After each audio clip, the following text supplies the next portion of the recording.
Lord, we praise you because you are good, you are faithful, you are our Father who is so loving, and you are with us every step of the way, and you conquered death and grave to save us. You rose to give us eternal life. We exalt your name, Father. You deserve our hallelujahs. You deserve our highest praise. Amen. Amen. Palapan po natin ang Panginoon. Let's go to Psalm 9, verses 1 to 7. And this psalm will encourage us to give thanks to the Lord, to recount all His wonderful deeds. Alam niyo, mas magandang bilangin ang kabutihan, ang katapatan ng Panginoon. Na-try niyo na po ba na upo kayo, nagbilang kayo ng mga problema? And, it gives you what? Joy or sorrow? Bilangin mo lahat ng kapaitan at kasawian sa buhay. What will happen? Kaya sabi, count your blessings. Recount what the Lord has done in your life. Lagi po natin alalahanin. Kaya yun po ang tinuturo ng kanyang salita. To remember what He has done. Kahit po yung inawit natin, kapag umaawit tayo na inaalala natin ang katapatan at kabutihan ng Panginoon, na-uplift ang spirit natin. Amen? We remember, we have a Savior who died and rose and, He deserves all our praises. It gives us joy. It renews our hope. It makes our hope alive. Kung ikaw ay na-discouraged this week na, wow, I have a God who is powerful, almighty, and who can do the impossible. So Psalm chapter 9 will encourage us to remember or recount the good things God has done in our lives and to give thanks to Him. Sabi po sa verse 1, and this is a Psalm of David, sabi niya, I will give thanks to the Lord with my whole heart. It's good to decide every day, make a decision this year to always give thanks to the Lord with all your heart. Magpasalamat tayo. Kaya po tayo nag-gather, diba? Tayo ay umaawit, tayo ay nagsasama-sama, inaalala natin siya, tayo ay nagpapahinga, namamahinga upang magpasalamat sa kabutihan niya. And sabi niya, I will recount all of your wonderful deeds. Lahat ng mabubuti niyang ginawa. At ano po ang mangyayari? Sabi niya, I will be glad. Magpapakasaya ako. Magkakaroon tayo ng kagalakan. When you begin, your day, your week with thanksgiving, our hearts will be filled with joy. Kung ikaw nga po ay binigyan ng pasasalamat, anong napupunta sa puso natin? It gives us joy, di ba? Nagagalak tayo at parang gusto pa natin ulit magkaroon ng kakayahan na bigyan o tulungan o pagpalain yung isang tao. Pag nakatanggap po tayo ng pasasalamat, how much more our good and loving Father. Kapag tayo po ay lumalapit sa Kanya, nagpapasalamat, nagagalak po tayo, at sabi niya, I will be glad and exult in you. Decide also to be glad. Decide to be filled with joy. Do not decide to be filled with sorrow. May one time na i-share ni Sis Tina, Pastora, tama nga yun na i-share niyo one time. Sabi niya, naranasan ko dati ang malungkot, tapos gusto ko pa, nakinig ako pa ng mga awitin na nakakalungkot, lalo ka akong iiyak. Di ba? Lalo kang, sinong ganun, nasawi ka, broken-hearted ka, naupo ka, pinlay mo lahat pa ng mga kasawiang awitin. What will happen? Lalong lalalim yung kasawian mo. Pero kapag you begin to give thanks, and then you sing praises to the Lord, you sing, nothing is impossible with God. You sing, my God is great. You sing, my God is faithful. What will happen? It gives you strength, it gives you joy, it gives you to continue. And sabi niya, I will sing praise to your name, O Most High. Decide to give thanks, decide to recount all the wonderful deeds God has done. Lagi nating bilangin ang kabutihan ng Panginoon, ang pagpapala. And sabi niya, I will be glad. Decide to be cheerful. Decide to be joyful. Amen? Are you going to be cheerful tomorrow? Ano bang meron bukas? Tambak lang naman ang trabaho sa sa labahan, sa office, sa kusina. Tambak lang naman yung kailangan gawin pa, di ba? Pero decide to be glad and give thanks. You have a job. May hanap buhay ka, may pagkakakitaan ka. Ano pa? Give thanks. Binigyan ka ng kakayahan ni Lord na kumilos. Sabi niya, I will sing praise to your name, O Most High. Laging ang papuri ay sa Panginoon. Amen? Amen. And when, sabi niya, when my enemies turn back, they stumble and perish before your presence, inalala niya dito kung sino ang Panginoon. Siya po ay malakas, siya po ay conqueror. And sabi niya, for you have maintained my just cause, you have sat on the throne giving righteous judgment. Inalala niya na ang Panginoon, He is seated on the throne, He is a righteous judge, at hindi napapalitan ng ating judge, ang ating Panginoon. Dito sa mundo, pag napalitan ng judge, kinakabahan na sila. Pero sa atin, huwag tayong matakot kailanman because our God is seated on His throne. Give Him praise.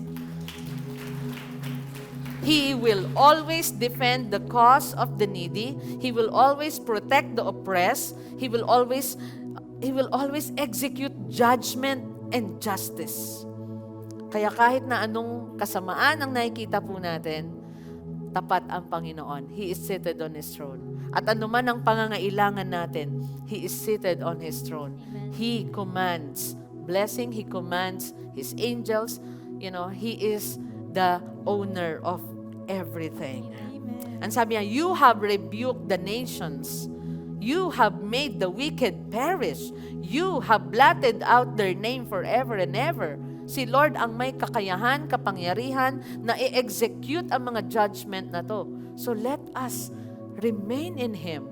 Put our complete trust in Him and always decide to praise Him, to count all the things that He has done. Ang sabi niya sa verse 6, the enemy came to an end in everlasting ruins. Their cities you rooted out. The very memory of them has perished. And last verse, but the Lord sits enthroned forever. He has established His throne for justice. Ang Panginoon, mabuti, tapat, He is our righteous judge. Call on His name always and give thanks to the Lord. Can we recount the things He has done in your life today? Lift your hands and begin to give thanks. Sige po, pasalamatan mo ang Panginoon sa kaligtasan, sa kabutihan, sa katapatan niya. Thank you, Lord, for your provision, your protection. And thank you sa encouragement lagi na natatanggap po namin sa inyo. God, we put our complete trust, Lord, sa inyong character. Ano man ang struggle po namin, we have a faithful God. Ano man ang mga injustice na nangyayari sa paligid namin, we have our righteous judge who is seated on the throne. And Lord, sa iyo lang namin lagi ipagkakalob ang aming papuri at pasasalamat. Lord, we will sing to you, we will praise you, we will exalt your name.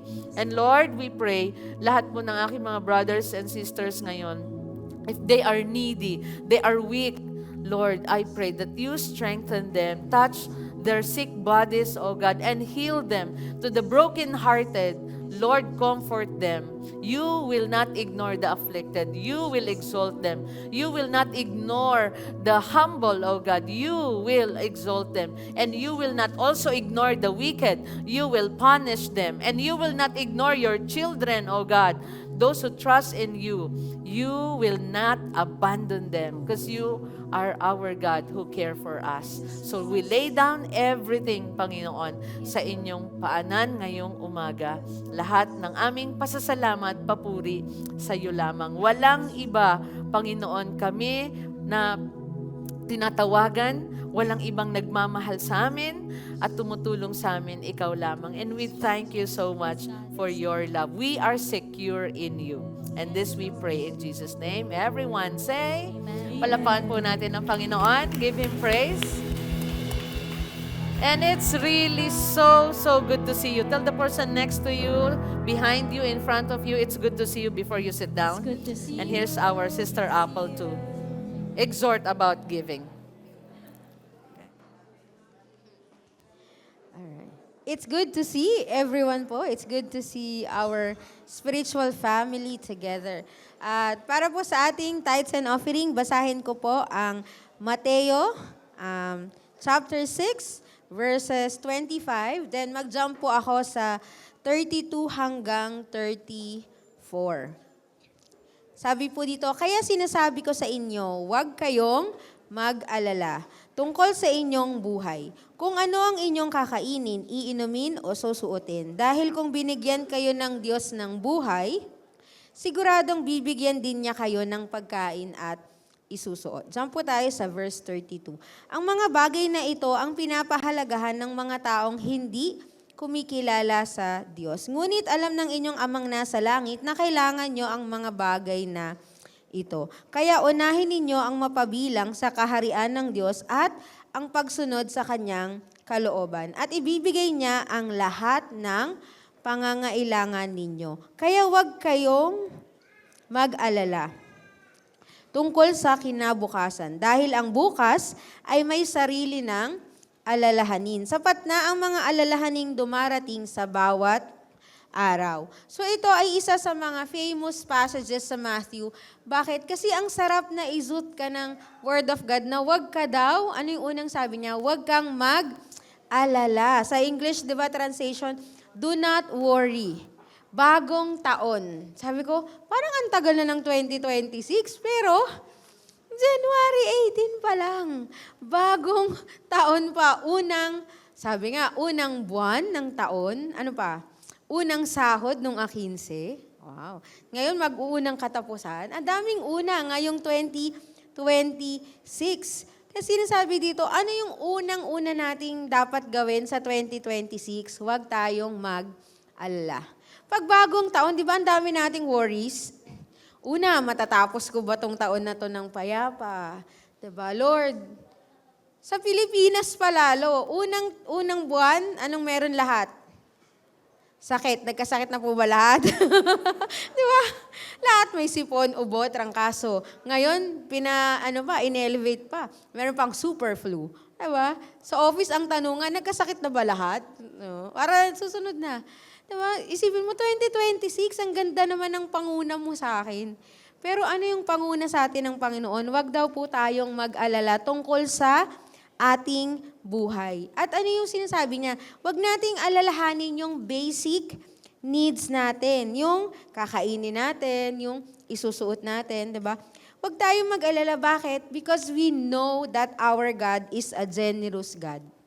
Huwag po tayong mag-alala because He is our great provider. Siya yung magpo-provide ng mga pangangailangan po natin. Sabi niya dito, dahil kung binigyan kayo ng Diyos ng buhay, siguradong bibigyan din niya kayo ng pagkain at isusuot.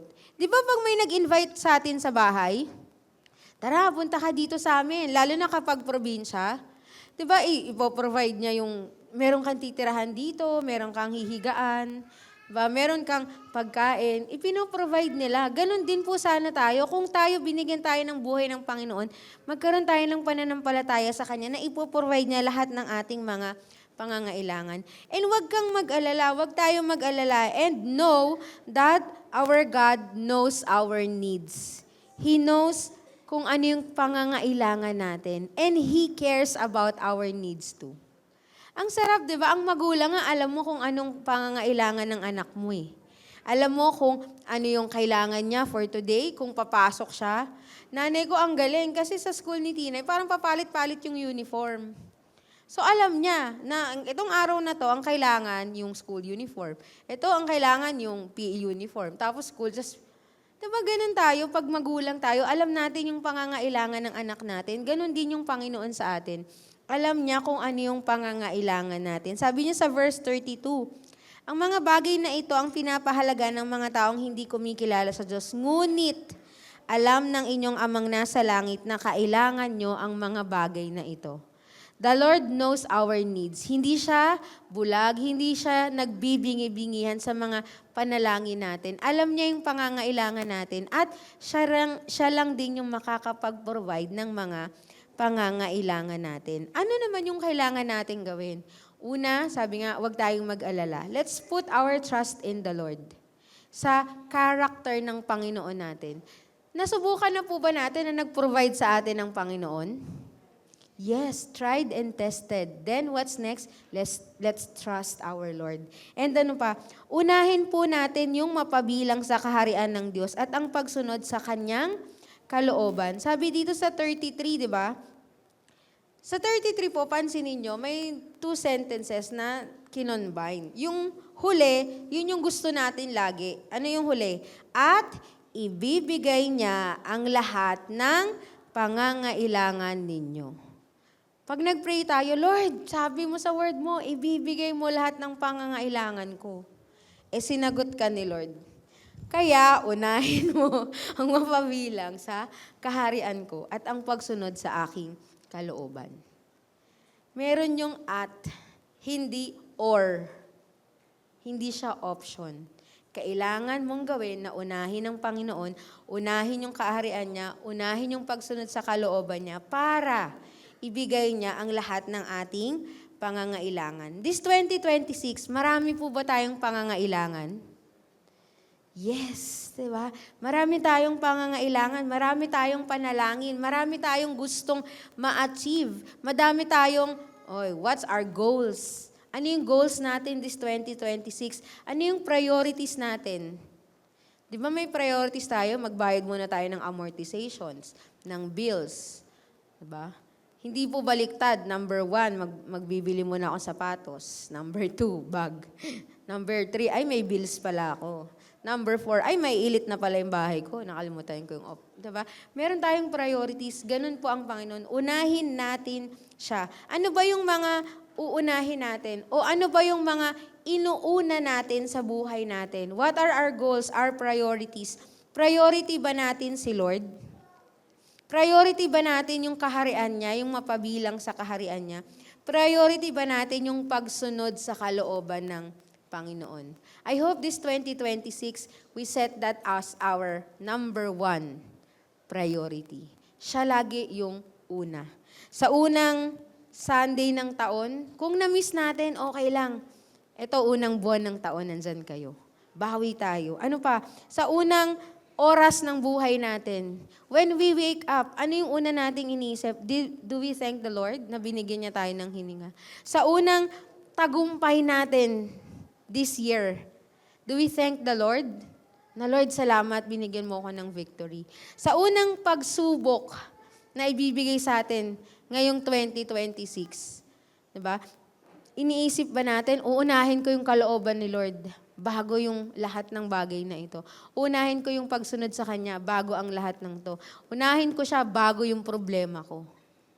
Sa unang problemang bibigay niya, inuuna ba nating isipin ng Panginoon ano yung gusto niyang gawin natin?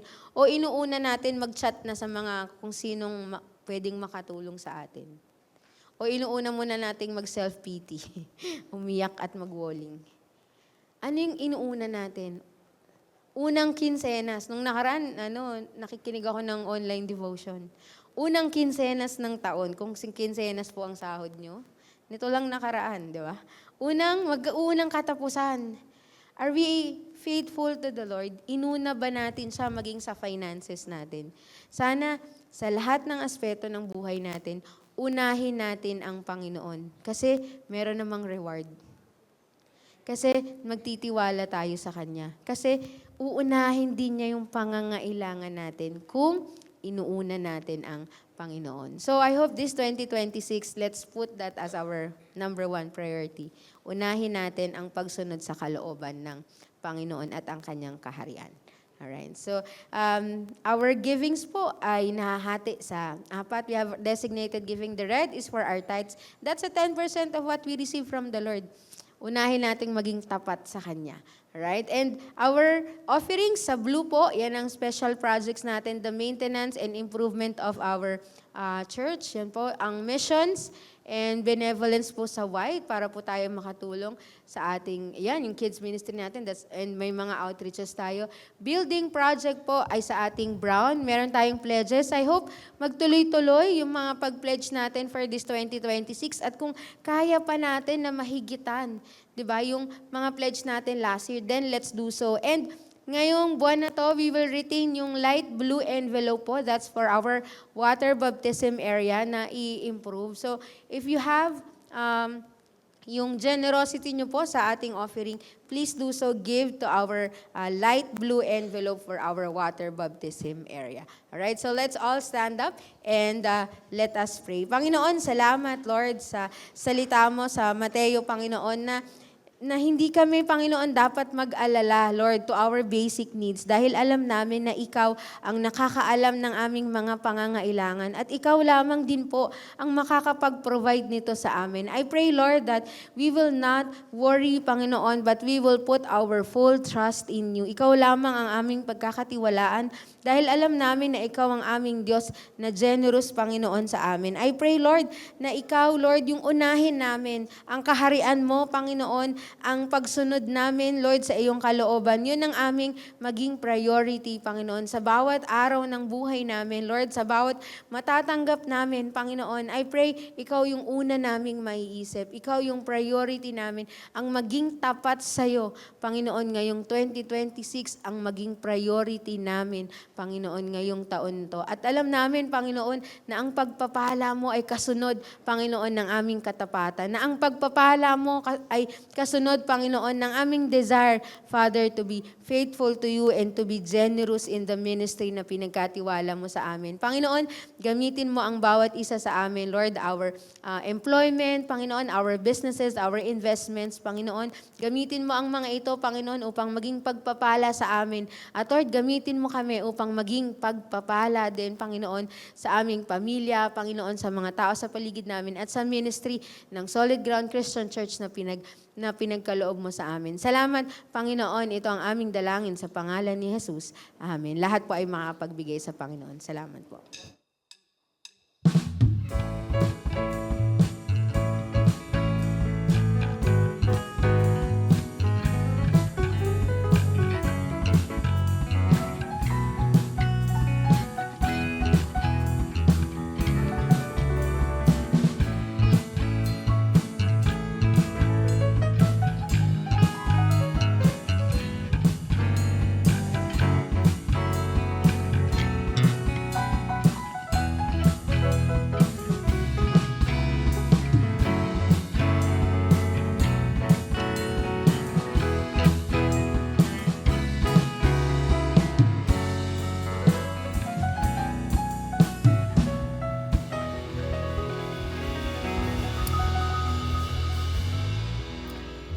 Blessed Sunday, the title of our sermon this morning, How the Church Must Live Together. Lahat po ng may pananampalataya sa Panginoon ay idinagdag niya sa kanyang family, and that's why we are brothers and sisters, and we are also called the church. And before we continue our sermon, I'd like to remind everyone ng lahat ng ating mga small groups.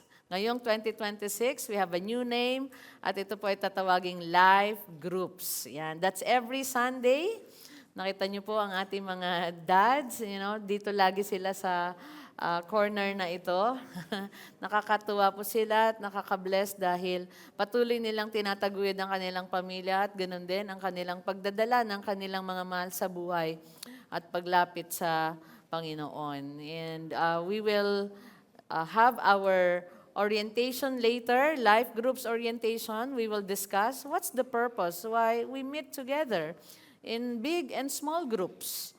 Okay, our participation guidelines, para lalong nagiging pagpapala tayo sa isa't isa, we need to understand this. Kaya after the service, please remain seated at ituturo po ang mga bagay na ito sa atin. We will also learn about the role of the facilitator or the leader's role, confidentiality, dahil as family, as a small group, may mga nadidiscuss po ang isa't isa, kailangan din makuha natin papaanong ingatan yan, ang impormasyon na sinabi ng isang tao sa atin, ipinagkatiwala. And there are things to avoid also. Kapag tayo po ay nasa group, may kailangan tayong ingatan, meron tayong iwasan, meron tayong dapat ipagpatuloy. At didiscuss din po natin ang chat group guidelines. Okay? Kapag ikaw ay kabilang sa isang chat group guidelines, ano po yung best practices? Ano po yung mga ginagawa po natin doon as member? Okay? And I'd like to remind life group leaders and facilitators training. Na-send po ito lahat sa atin. I hope nabasa niyo po, pero paalala ko ulit na na-move ito sa February 1 and 8. February na. Okay? Ang pag-usapan at pure love na rin natin pag February. And 1 p.m., mag-pack po tayo ng lunch natin, and dito po yun sa ating sanctuary. Yung mga imbitahan po namin na candidates para mag-facilitate ng discussion group ay mamaya ay babanggitin po namin. And marami po sa inyo may mga potential at sana magkaroon ng oras. Ayan, may oras. Magsama-sama po tayo dito sa ating Life Group Leaders and Facilitators Training. Okay, that's our reminders. Now let's go to our topic, how the church must live together. Kapag tayo po ay pinagsama-sama, ngayon ang magandang pag-usapan, papaano tayo mamuhay na kasamang isa't isa. At ganun din po alam niyo kapag ang isang tao ay sabi niya mag-aasawa at meron kaming marriage counseling, we talk about how to build a strong marriage, how to build a strong family. At ang gandang makuha natin yung mga principles na yon sa salita ng Panginoon because the Bible is our foundation and it is our final authority. So how the church must live together, balikan po natin ang Hebrews 10:19 to 25. Now, to some of you who attended our all small groups Christmas fellowship noong last Sunday ng December, na daanan po natin ito. But ngayong umaga ay pag-aralan natin muli. Sa ESV, sabi niya dito, therefore, brothers, since we have confidence to enter the holy places by the blood of Jesus, by the new and living way that He opened for us through the curtain, that is, through His flesh, and since we have a great priest over the house of God, let us draw near with a true heart in full assurance of faith, with our hearts sprinkled clean from an evil conscience and our bodies washed with pure water. And since we have, 21 to 22, verse 23, let us hold fast the confession of our hope without wavering, for He who promised is faithful. And let us consider how to stir up one another to love and good works, and not neglecting to meet together, as is the habit of some, but encouraging one another, and all the more as you see the day drawing near. Let's pray. Lord, salamat sa pagkakaligtas mo sa amin, pagtawag mo sa bawat isa, at Lord, kami ang magkakasama sa mga panahong ito. It's a blessing to have brothers and sisters, and we are forever grateful for what you have done, Lord, on the cross to save us and to give us a spiritual family. Give us wisdom and strength to obey your commands this morning. In Jesus' name we pray. Everyone say, Amen. So how the church must live together, let us first go to the first part of the passage ng ating 19 to 25, na pinapakita dito yung salitang therefore at ano ba ang pakahulugan niya dito. So una, let us talk about our access to God. Binabanggit dito sa verses 19 to 21 na lahat ng believers ay binigyan ng access through the blood of Jesus. Jesus is our access to heaven. Jesus is our access to God, okay? Jesus is the way. At lahat po ng spiritual blessings, may access tayo because of Him. So this is our new privilege. This is our new life. This is our new covenant, relationship with the Lord. Nagkaroon tayo ng access sa Panginoon, and that is through Jesus. So sabi niya dito, therefore, pag sinabing therefore, meron pong naunang part ng passage. Kaya nga, mga kapatid, therefore, brothers and sisters, anong pong pinupoint niya dito? Pinupoint niya dito, yung naunang passage, ang sinasabi niya, Jesus is the final high priest whose once for all sacrifice and has accomplished what the old covenant cannot. Naalala niyo, nag-series tayo sa book of Hebrews, and it's good na Balikan po natin ito. So ang Old Testament, ang dami pong pinakita doon, the shadow of the things to come, yung ginagawa nilang pagpasok sa temple ng mga high priest, and that's just once a year, para maghandog at mapatawad sila sa kanilang kasalanan, is a shadow ng gagawin ng Panginoong Jesus na siya talaga yung handog para kapag inihandog niya na ang kanyang sarili, He is the Lamb, He is the sacrifice, He is also the final high priest. Tandaan nyo, ang mga high priest na papalitan in the Old Testament. Dito, hindi na si Jesus. He is our forever high priest. So yun yung therefore. Nakuha po natin? Ang pinag-uusapan ay si Jesus, the final high priest, at ginawa niya ang lahat ng ginawa niyang sacrifice para iligtas po tayo. At bigyan tayo ng spiritual family. So, sabi niya, kaya mga kapatid, eto na. Ayan, okay. Ginawa niya ito. Sabi, so, therefore brothers, since we have confidence to enter the holy places, may confidence na tayo.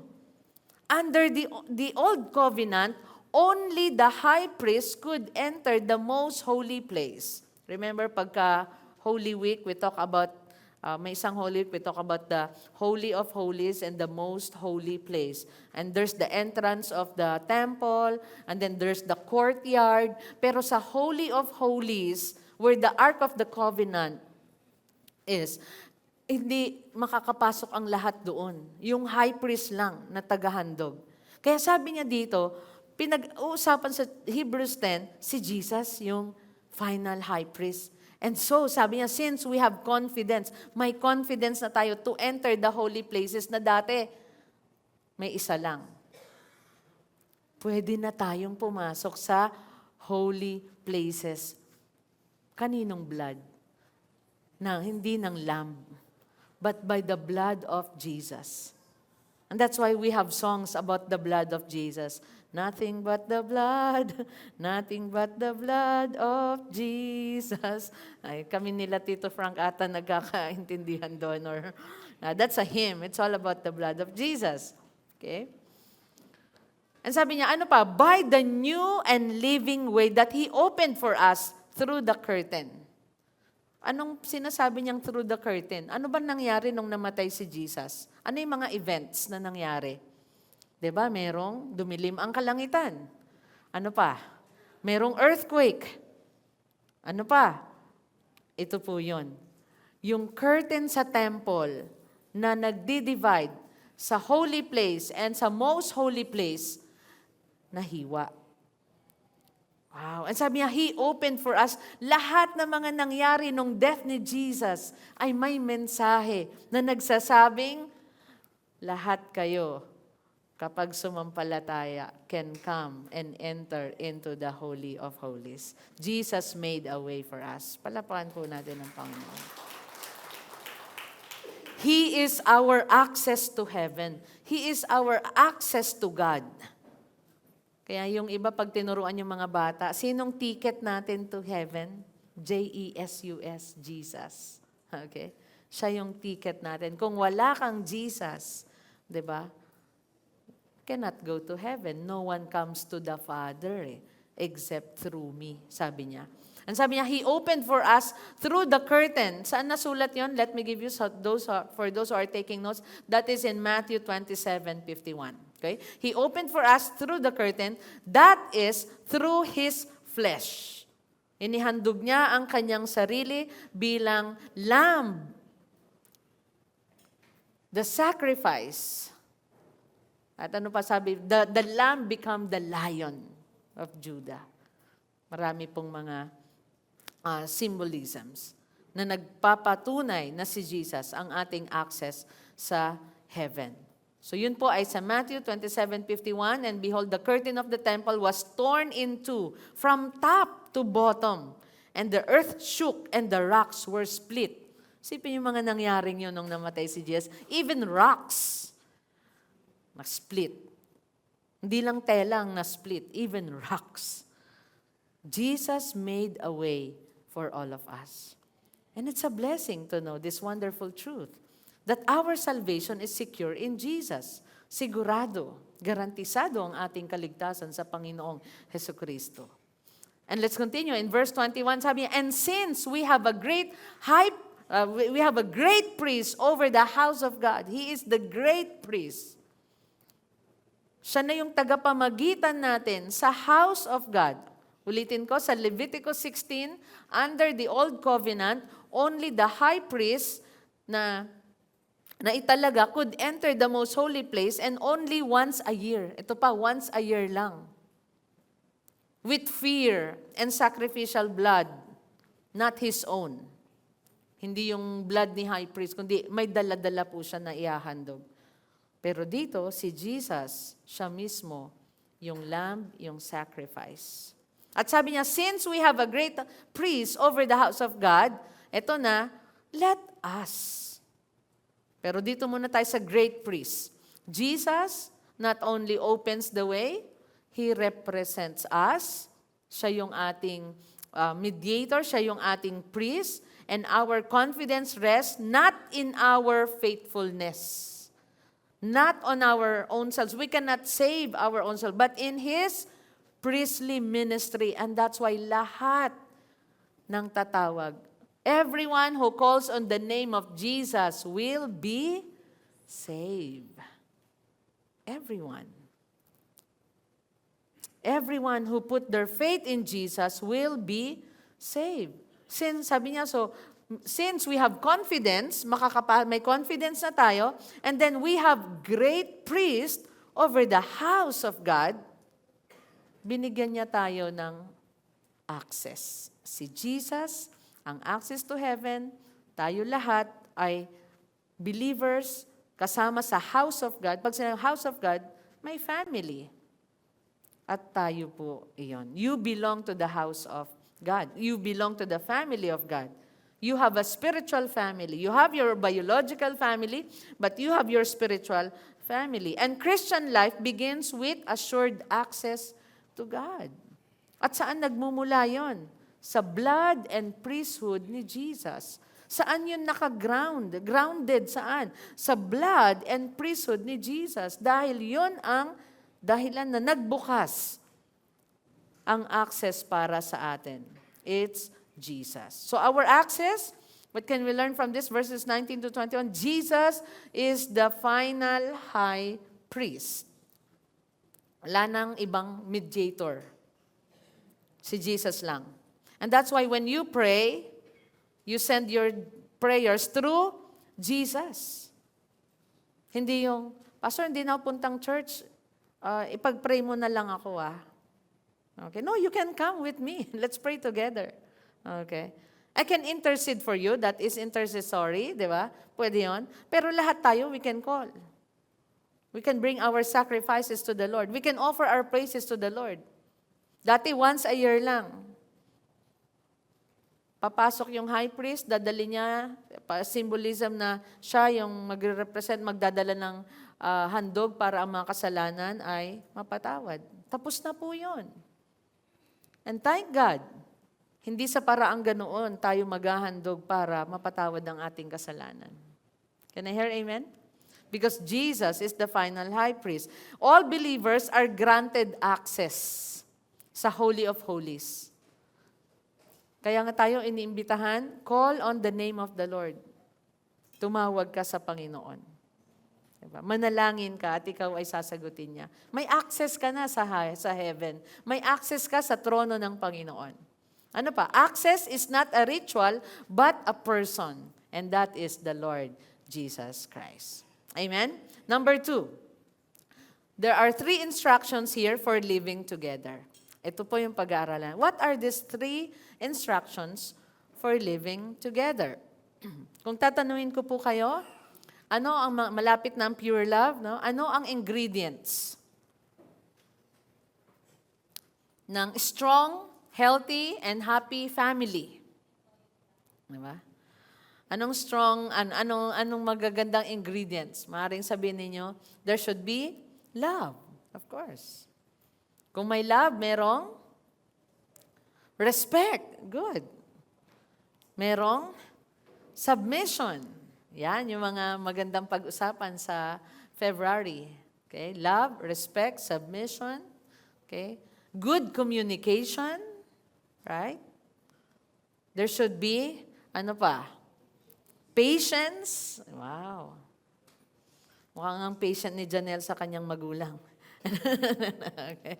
All right. So 3 instructions for living together. Let's go to verse 22 to 25. So itong passage pong ito, this chapter moves from what Christ has done to how the church must live together. So ito yung ginawa ni Jesus, okay?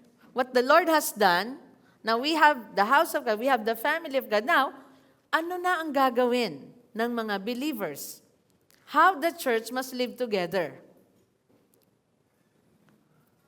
Let's go to verse 22. And since we have a great priest, that's 21 pala, over the house of God, let us. Okay? Ang kausap dito ay, lahat tayong mananampalataya. Let us draw near with a true heart in full assurance of faith.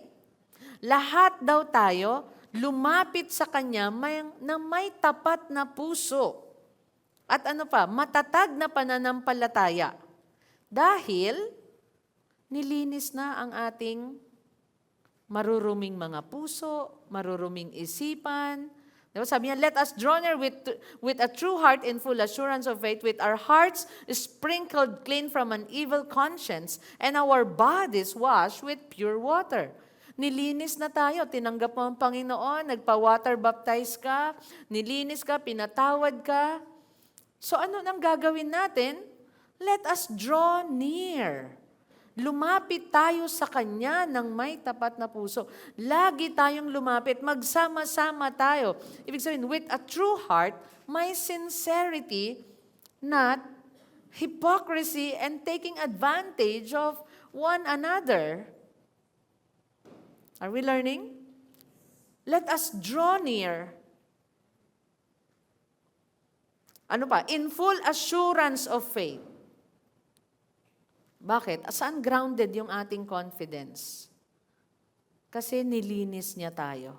With hearts sprinkled clean and bodies washed.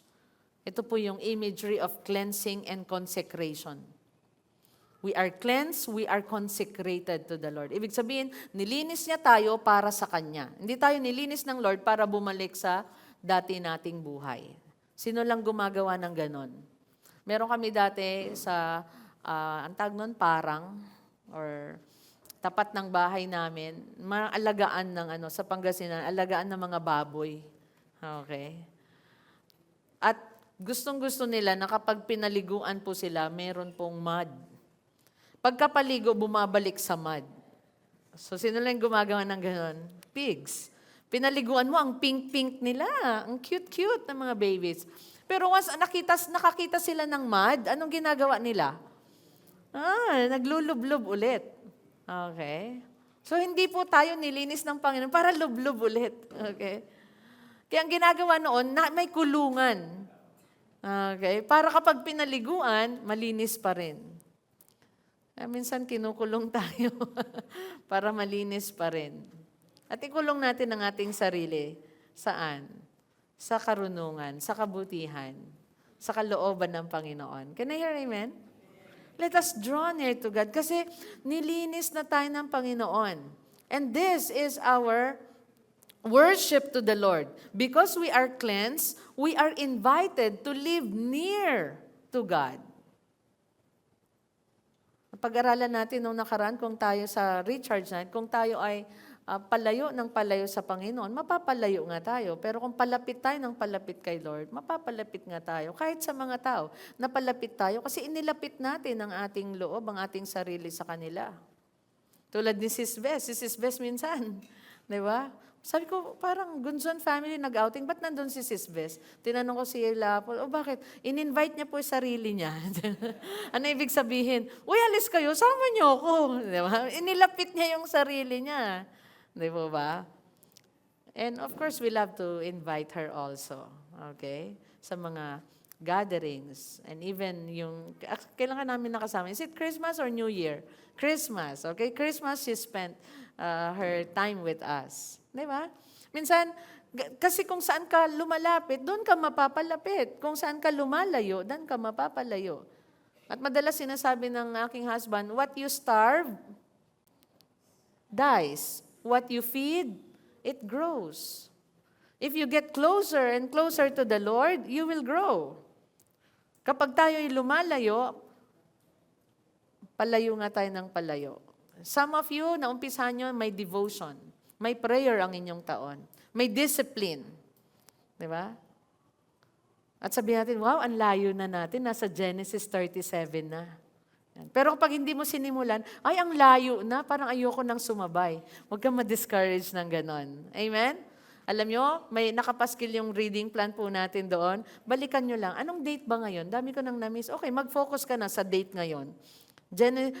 Is it 18? January 18? Oh, ay, nasa na pala kami, Psalm chapter 10. Psalm chapter 10 pa lang, ang bilis po nun. Alam nyo, in 30 minutes, kaya nyo nga yun, Psalm chapter 1 to Psalm chapter 10. Diba? Sinong nagsiseries dito nang naubos yung series niya ng one season? Diba?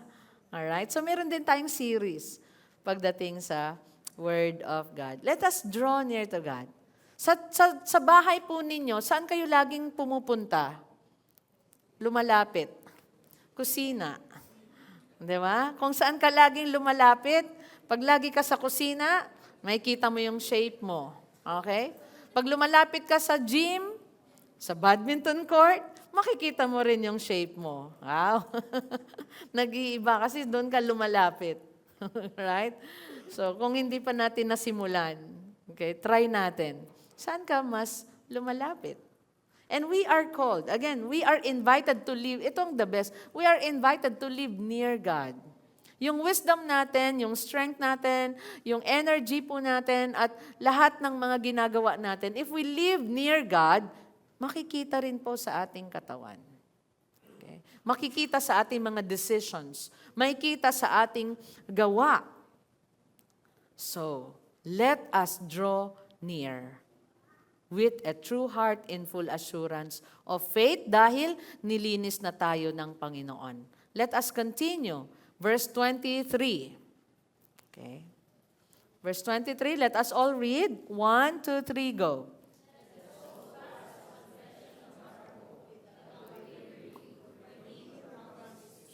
Amen. Let me repeat. Let us hold fast the confession of our hope without wavering, for he who promised is faithful.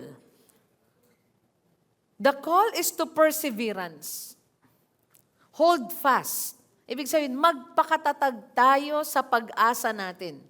May pinangahawakan tayong pag-asa, magpakatatag tayo. May salvation, may future tayo kay Lord. Di ba? Then doon daw tayo, let us draw near and then let us hold fast.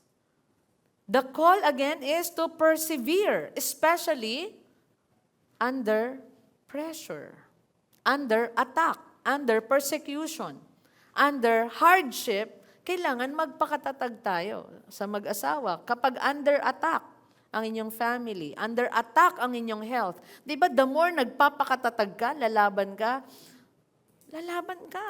I will feed myself. I'm gonna strengthen myself. Magpapaaraw ako. Ano pa bang mga tatadtarin ko? Luya, di ba? Lemon, calamansi, just to, fortify yourself, strengthen yourself, at sasabihin mo, di ba, ubo ka lang. Ano ba? Ayoko pang maging abo. Okay? Lalaban ako. Marami pa kaming gagawin ng pamilya ko. Amen? You have to fight. Huwag mong tanggapin. Okay? Like what we have learned yesterday. I'm sorry kung may naririnig po kayo dyan. There's a toddler trying to free himself. Naglalakad na po kasi siya. Okay. So let us hold fast the confession of our hope without wavering. So, pag sinabing without wavering, there is perseverance. There is persistence. There is patience. na magpapatuloy po tayo sa ating faith kasi your faith will be tested.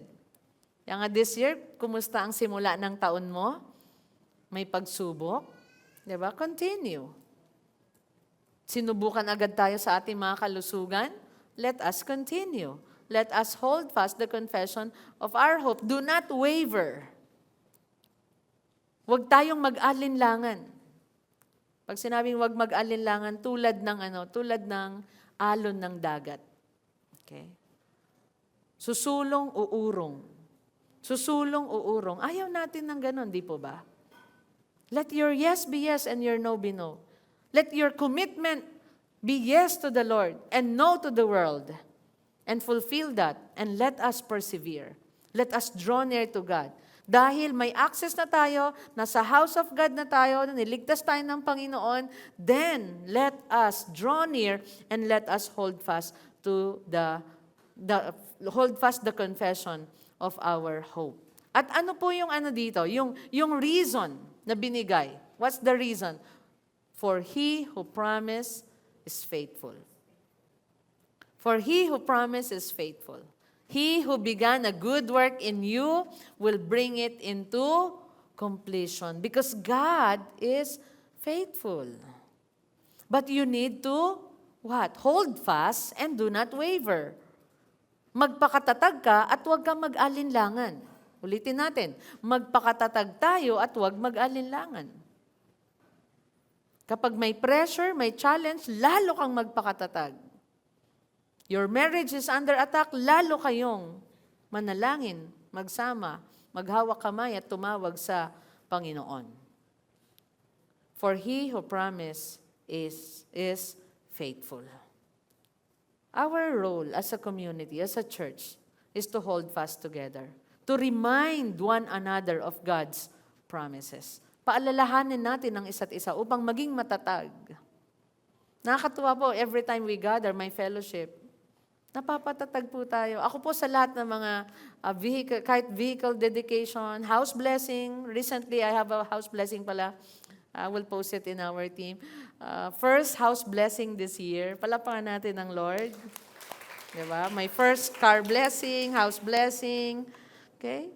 Alam niyo po yung mga fellowship, yung mga gawain, gathering na ganon.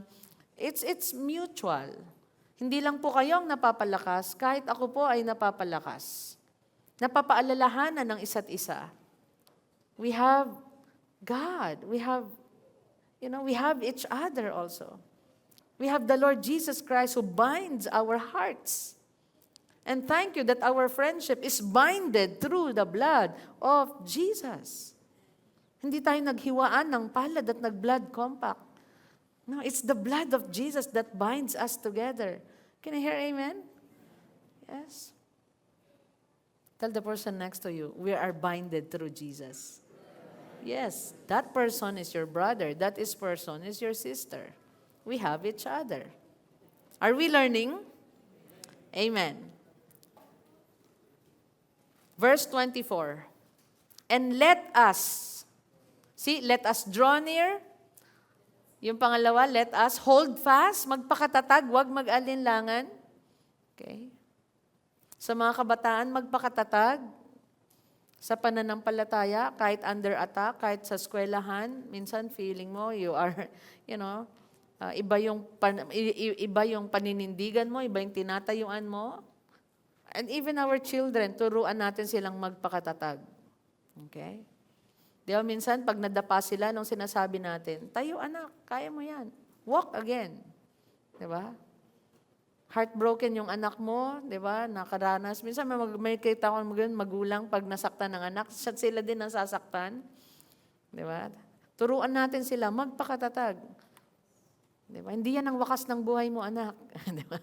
Wag naman yung sinabi ko na sa'yo. Alright? Let us teach them to hold fast. Saan? Sa pananampalataya kay Lord. Sa pag-asa sa Panginoon. Let us help them. Okay? Remind, paalalahanin natin. Kaya ang mga life groups natin ay para lalong madiin ang salita ng Lord. Pangako niya, mapaalalahanan natin ng isa't isa. And dito sa verse 24, and let us consider how to stir up one another Pag sinabi ditong, sikapin natin, mag-isip tayo, mahikayat natin ang isa't isa. Lagi na magmahal. Lagi mo siyang tutulungan. Consider how to stir up one another. Nangihina siya, sabi niya parang ayoko na. No. Tutulungan mo siya, mahatak mo siya na gawin niya yung tama sa kanyang pamilya, sa kanyang buhay. So, may kita po natin dito, consider implies intentional thought. Let us consider, let us think of ways. Magplano tayo, mag-isip tayo. Let us consider, sikapin natin na mahikayat ang isa't isa to stir up. So it's not accidental encouragement. It is intentional that I will be there for you to encourage you. I will pray for you, for your family. I will spend time with you.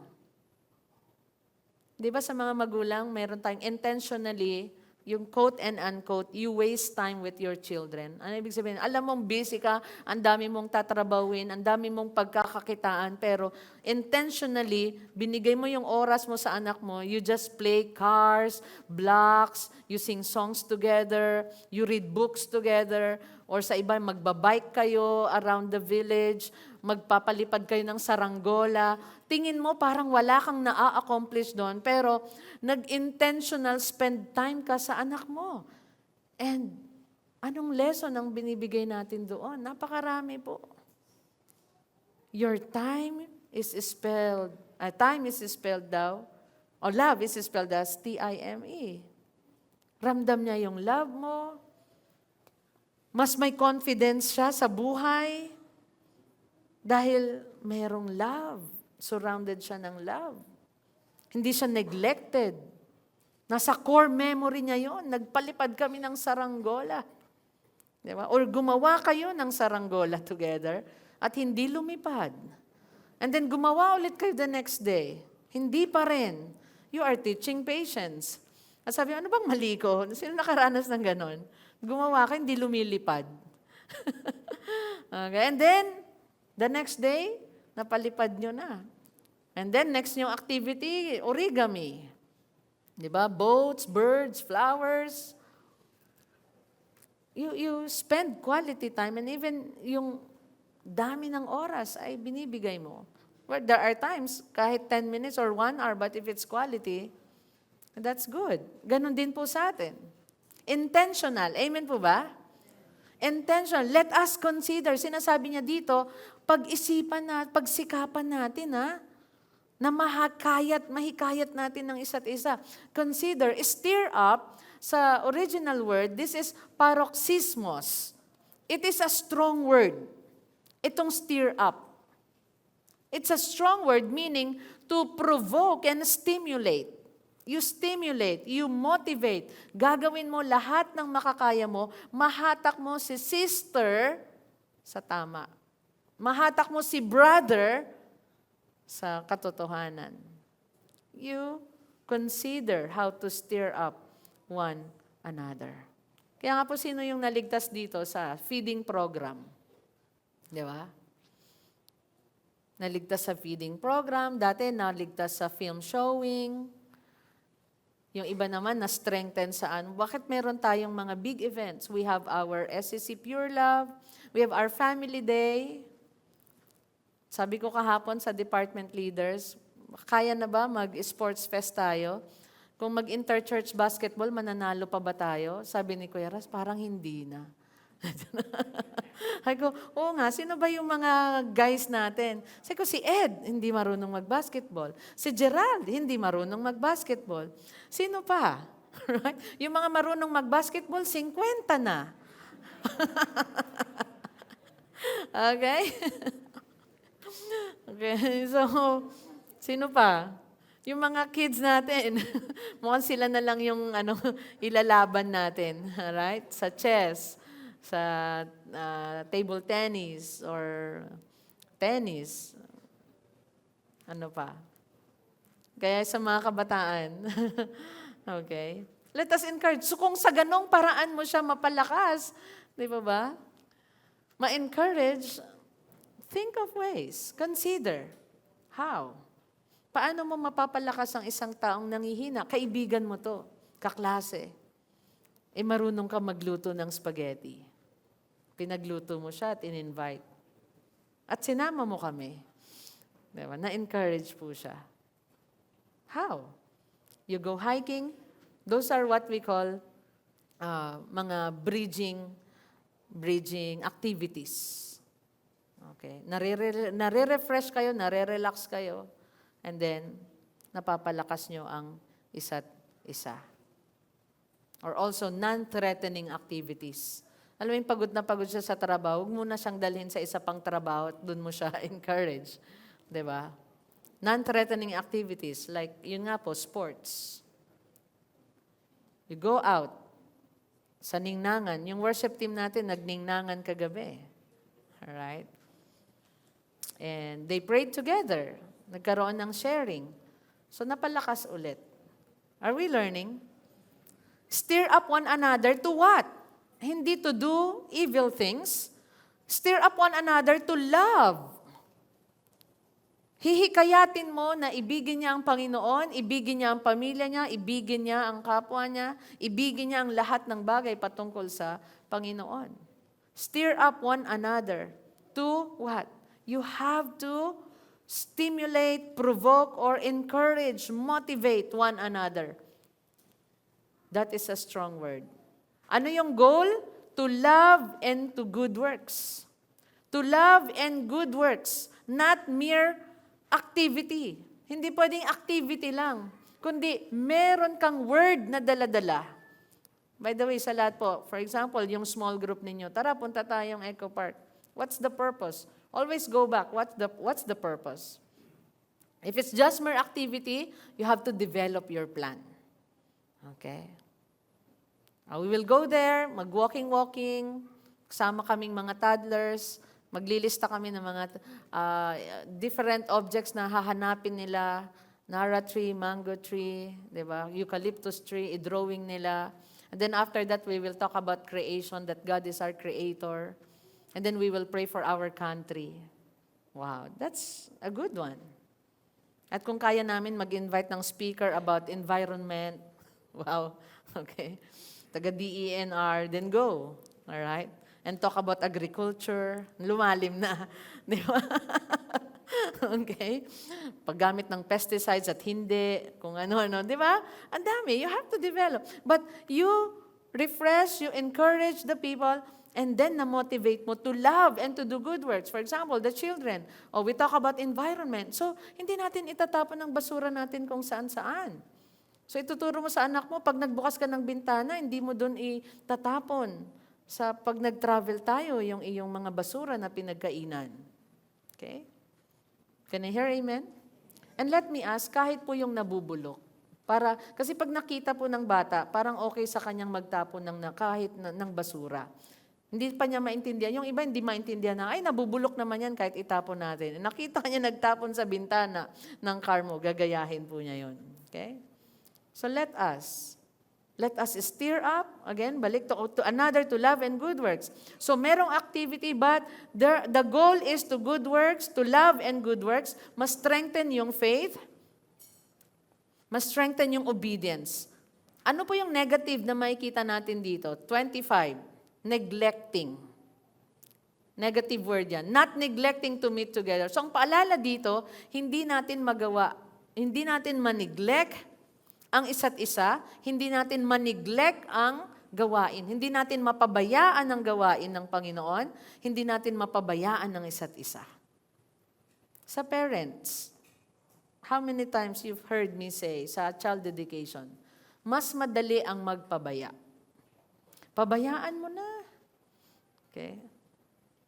Pagka nagpipilitan, kumain ng meal at saka dessert, umiiyak sa dessert. Sige na, pabayaan mo na. Di ba mas madali magpabaya? Can I hear amen? Okay? Tapos, kailangan kausapin yung bata. Ayaw natin ng usap-usap. Pabayaan mo na, mas madali. Pero kapag tinutukan po natin, binigyan natin ng time, di natin neglect, o mag-family dinner tayo, lunch tayo, pag-usapan natin ito sa ating pamilya, you are not neglecting. You are discipling and you are disciplining. Can I hear amen? So do not neglect to meet together. Do not withdraw from gathering. Kasi sa gathering, doon nagiging blessing. Nasi-share natin yung gifts po natin. Kaya sabi niya, not neglecting to meet together as is the habit of some. Saan mo na-i-encourage ang maraming tao or mga kaibigan? When you gather. Sabi niya, as is the habit of some. So, gathering must be a habit. It should be a habit. It's part of our lives. Ano yung mga habits na na-build natin sa buhay natin, sa bahay natin? Paggising sa umaga, diba, thank you Lord, or check your alarm, and then what's next? What's next? Walking. Kami, kailangan may walking na. Minsan pala, pagka isang magandang dinala po ni Baby Amo sa amin ay talagang naging physical active ulit. Alright. Huwag nyo nang hintayin magka-toddler bago maging active. Okay. What are those good habits? Develop good habits. Right? And then you listen to music, devotion, you read your Bible, and then kung nagbe-breakfast ka, you do your breakfast. And then, dire-diretso na yung day mo. Habit. Amen? Sa break time mo, anong habit mo? Kunin ang gitara, tumugtog. Sa break time mo, anong habit mo? Nag-walk ka? Nagko-coffee? You listen to music? Or tinatawagan mo, nagtatawag ka? Pag break time mo, yun yung tawag mo sa friend mo para mag-pray kayo. Develop a habit. As is the habit of some. It's our habit to rest and spend time with each other, mag-fellowship. Encouraging one another. As is the habit of some, but encouraging one another. So, you stir up one another, encouraging one another. Yun yung mga one another's po dyan. Ibig sabihin, ginagawa natin sa isa't isa. Lagi nating hikayatin ng isa't isa, at lagi nating encourage ang isa't isa. Alam niyo po ba na napakalaki ng effect ng words na maririnig ng isang discouraged person? Yung pag sinabi niyang ayaw ko na, crucial kung anong maririnig niya sa'yo. Kung ikaw yung nilapitan niya. Pagka sinabihan mong, oo nga, tapos ginatungan mo lahat ng walang pangunawa, pero pag sinabi mong, alam mo, pagod lang yon. Tignan mo. Yan. Hindi naman lagi. Hindi ba lagi? So, napapaisip siya. Na-consider na niya. Ngayon, nahatak mo ulit siya para magpatawad, magmahal, umunawa sa ibang tao. Pero kapag ginatungan natin, ay oo, ganun talaga yon. Nasira po. Na-discourage po siya. Are we learning? As is the habit of some, but encouraging one another. At ito po yun, bakit natin kailangan gawin? And all the more. So ang gathering at encouraging one another ay hindi pa decrease, kundi pa increase. All the more, you see the day drawing near. So we have to increase yung strengthening activity po natin. We have to increase that and not decrease. And all the more as you see the day drawing near. Meron tayong relationship sa Panginoon, but we also have relationship to one another. We are brothers and sisters. And our goal, to stir up one another to love and good works. Makita natin maging successful ang isa't isa, maging matatag, na kahit may pagsubok, nakita mo, naging hopeful siya, na kahit may pagsubok, lumalaban yung brother na yun at sister. Why? Because we stir up one another and we encourage one another. Can I hear amen? How do you encourage a mom? For example, si Ira, how am I going to encourage her? Medyo nauna ng konti yung anak namin. Anong sasabihin ko? Alam mo, mahihirapan ka. Grabe. May mga gabing iiyak ka na lang. Kaya, kung ako sa'yo. Alam mo, yung mga ganon. Hindi po yun encouraging. Pero pag sinabi mong, alam mo, lalakas tuhod mo. Mabibend yung mga hips mo. Magiging elastic ka. Alam mo, pag nagkaanak ka, lalakas ka lalo. So, hindi ma-discourage yung young people. Can I hear amen? Pero pag sinabi, alam mo, pag nagkaanak ka, parang maghihirap ka. Ang dami-daming gastos. Pero encourage them. No. Ang daming kasiyahan. Ang daming mas magaganda pong sabihin kaysa yung mga bagay na iyon. Can I hear amen? How do you encourage a senior? Diba? How do you encourage a senior? Pag senior, alam niyo mga senior, pag nakikita ko, parang hindi sila senior. Sila yung mga naglalakad, sila namamasyal. Sila yung mga laman ng mall. Pumunta ka Monday, Tuesday, tapos ang saya-saya nila. Ilang beses na akong pumapasok ng coffee shop. Sasabihin niya, magkakaibigan kami, nagkikita-kita kami tuwing Monday dito, Tuesday, nagkakape daw sila. Tapos sabi niya anong kape mo? Tapos in-order ko medyo mahal. Alam mo, ito orderin mo, Amerikano, tapos hingi ka lang gatas. May discount pa kami, nakamura pa kami. Senior po yung kausap kong yun. Sabi ko, wow, ang galing niya naman po. Sabi ko sa asawa ko, sabi ko, alam mo, Amerikano lang daw orderin natin. Wala tayong discount, hingi ka na lang ng gatas. Sila daw may discount na, Amerikano pa, gatas lang hiningi, binigyan pa. Diba? Mas mura pa, sabi niya gano'n. At lahat sila naka-Amerikano, the seniors. Diba? Ang sarap po nilang tignan. Parang sila, alam mo, minsan sa mga kabataan, parang, ay, give up, ayaw namin. Mga seniors naman, go, go, go sa buhay. Anong matanda? Di namin tinatanggap na matanda kami. Marami pa kaming magagawa. That's the spirit. Amen? Alapan natin ang Panginoon. Alright? And sometimes we have to, observe one another and see the encouragement na makukuha po natin. Minsan discouraged ka, bantayan mo lang mga langgam. Yeah. One time sabi ko sa asawa ko, gusto ko magkaroon ng superpower na na makausap ang mga langgam. Na parang umalis kayo lahat dito, pumunta kayo dito sa lugar na to. Ang sisipag nyo, ang sisipag ng langgam, may malaglag kang maliit, di ba? Andyan na sila. Alright? So, nadi-discourage ka, observe mo sila. Ang sisipag nila. Laging nag-iipon, sabi nga. Laging nag-uusap-usap, laging nagtutulungan, laging nagsasama-sama. Encourage one another all the more.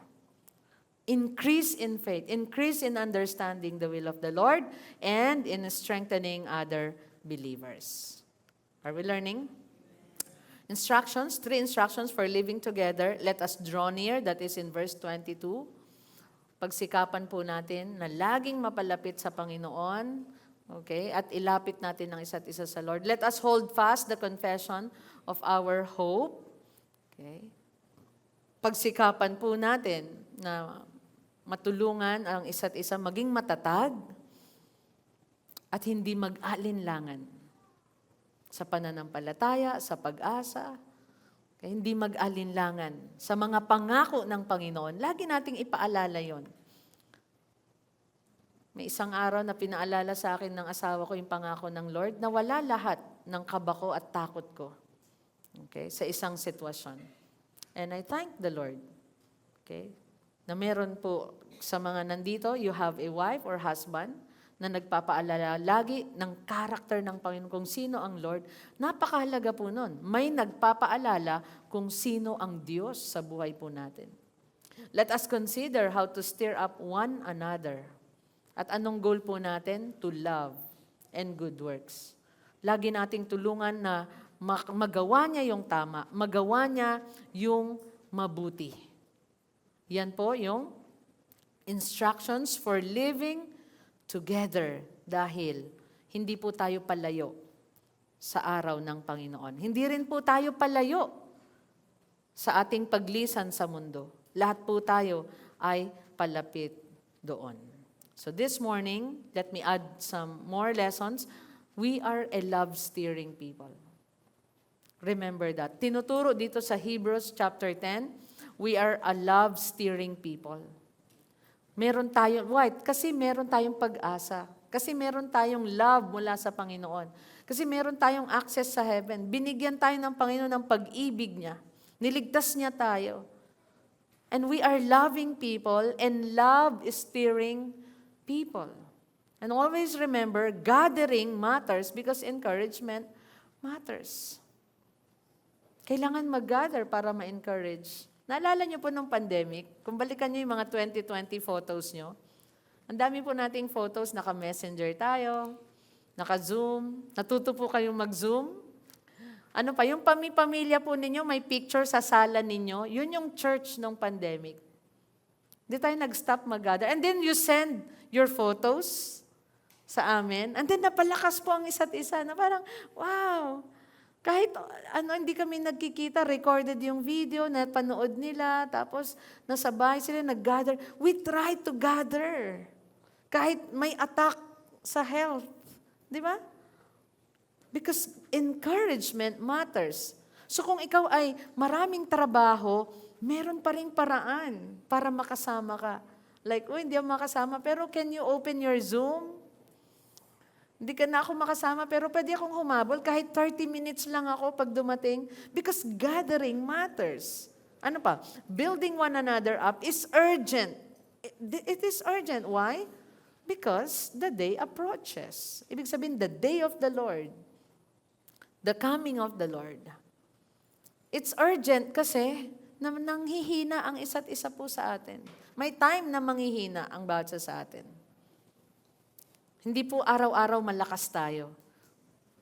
We need gatherings. And that's why, pag nagkikita na tayo, bakit napapalakas tayo? Kasi dumalo tayo. Kasi present po tayo. At bakit merong isang taong nagpatuloy? Kasi present ka. Kasi narinig niya yung encouragement mo. That is beautiful. Now let me ask you, or let me give a reminder that Christianity is not merely personal devotion but shared perseverance. We need each other. Amen? Kailangan natin ang isa't isa. Amen. At ang tanong ngayon, am I drawing near to God? Napapalapit ba ako lagi sa Panginoon? Sa kalooban niya? And the next question is this: who is drawing nearer to God because of my presence in the church? Who is drawing nearer to God because of my gifts? Who is drawing nearer to God because of my efforts to stir up one another, encourager? So first, are you drawing closer to the Lord? And second is, who is drawing nearer to God because of your good works? Who is that person? And let us ask this question for our reflection. How can you more intentionally encourage and build up another believer in our congregation this year? Okay. So tatlo, am I drawing near to God? Second, who is drawing nearer to the Lord because of my good works? And how can I be more intentionally encouraged and build up another person or another believer this year? How? Through prayer, sharing your gifts, at lahat po ng pinagkaloob na kakayahan sa inyo ng Panginoon. Use it for His glory. Did we learn something today? Amen. Amen. Let us all stand and sing for the Lord. Hallelujah, oh hallelujah, to you I bow my knee. Hallelujah, oh hallelujah, to you who set me free. I will be still, I will